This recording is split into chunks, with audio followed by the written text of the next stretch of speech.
Hello everyone, welcome to my second vlog for Ghost Stories 222, and today I'm going to be going through what more have I learned about Sam. And basically what I've done is I've just revised more lines, practiced them, and now I'm beginning to get a better, clearer understanding of Sam.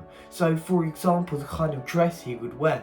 Now when we got given this idea of how are we going to dress Sam, how we're going to dress our characters, we have been told, because we as a group we are playing certain chapters, so I'm playing chapter 1 and 2, but we all kind of similarly have to dress in a certain kind of way.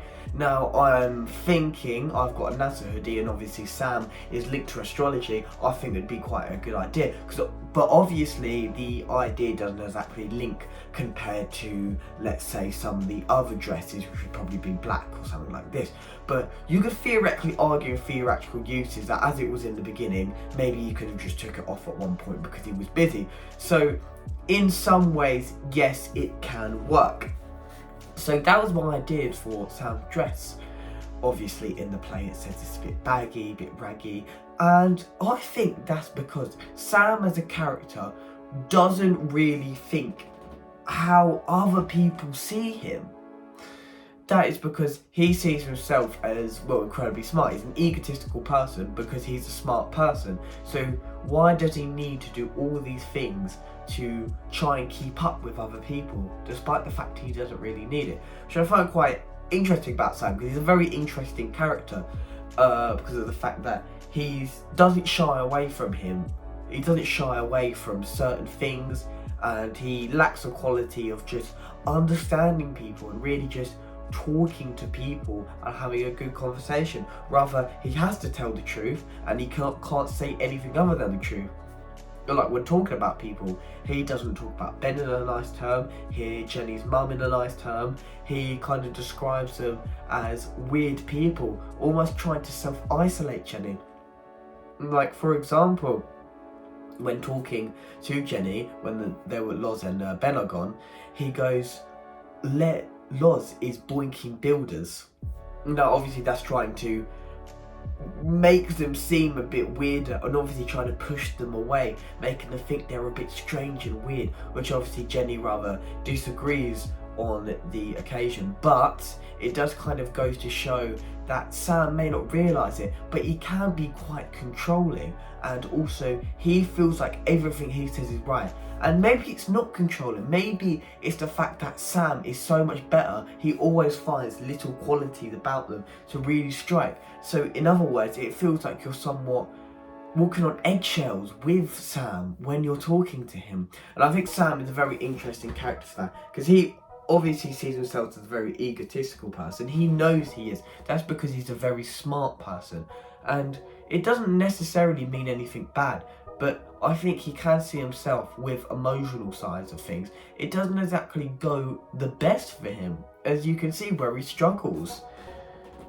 What I've learned from Sam is basically that he is a very smart character, and he does mean well for people. At the end of the day, he's not very good at showing it that he is a good person. Sometimes he really struggles in that trait. But that's not to mention the fact that he does have moments, like when speaking to Jenny, he goes, I've missed you so much. And when that cracks through, it does go to show kind of his light side, his nicer well-being of himself. And that really does say something about his character. That the fact that he's not trying to be, mean or put down people. He's just telling it as he is and how he thinks he is.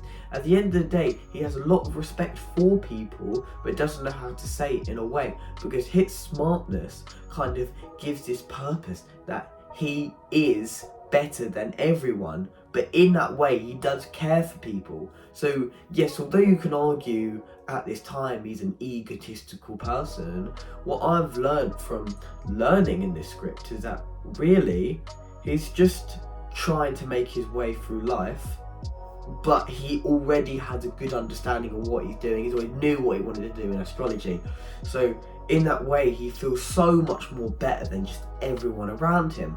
And that's what I've learnt so far by reading, analysing the script.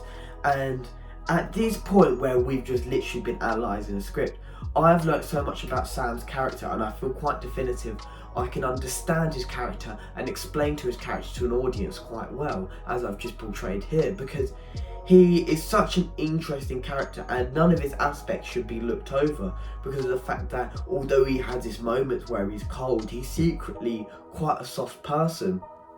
But he does have some problems, especially with his ego as well.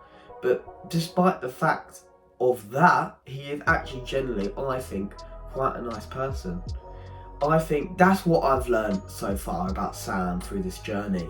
And I feel like getting to know your characters is a really useful trait. Not because it's fun to do, but because of the fact that the more you understand the character, the more you can portray them when doing your lines. Because in this line, you know how the character should feel, and then you portray how the character feels by portraying the emotion. And that's what I get out of learning Sam as a character, because it's a complex character to understand, because people think he's just egotistical and full of himself.